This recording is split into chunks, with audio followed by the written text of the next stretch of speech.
బిడ్లరా, నీకు ఎప్పుడైనా కష్టం వస్తే, జీవితంలో ఎప్పుడైనా నష్టం వస్తే ఆత్మీయుని వెతుక్కుంటూ వెళ్ళు.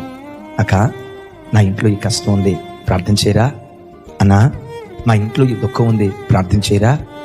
దైవజనుడా, దైవజనురాలా, మా ఆత్మీయ తల్లిదండ్రులారా, మా ఇంట్లో ఈ కష్టం ఉంది, మా కొరకు ప్రార్థన చేయరా అని శ్రమలో ఆత్మ సంబంధమైన సహవాసాన్ని వెతికేటువంటి వారిగా ఉండాలి.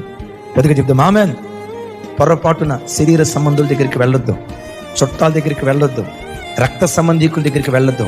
ఎవరు ప్రార్థన పరులో ఆత్మ సంబంధమైన మనస్సు కలిగిన వారు, ఆత్మ సంబంధమైన మనస్సు కలిగిన వారి యొద్దకు వెళ్తే ఆత్మీయ ఆలోచనలు ఇస్తారు.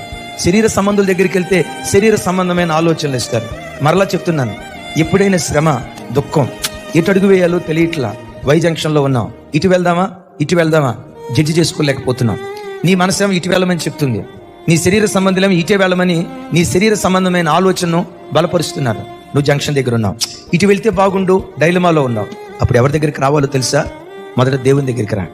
ఆయన దగ్గర నుంచి ఆలోచన పొందుకోగలిగే సామర్థ్యం నీకు లేకపోతే ఆత్మీయులు, ప్రార్థనా పరులు ఉంటారు కదా, వాళ్ళ యొద్దకు వెళ్ళు. చక్కటి మార్గాన్ని దేవుడు నీకు తెలియచేస్తాడు. ఇదే త్రోవ, దీనిలో నడువని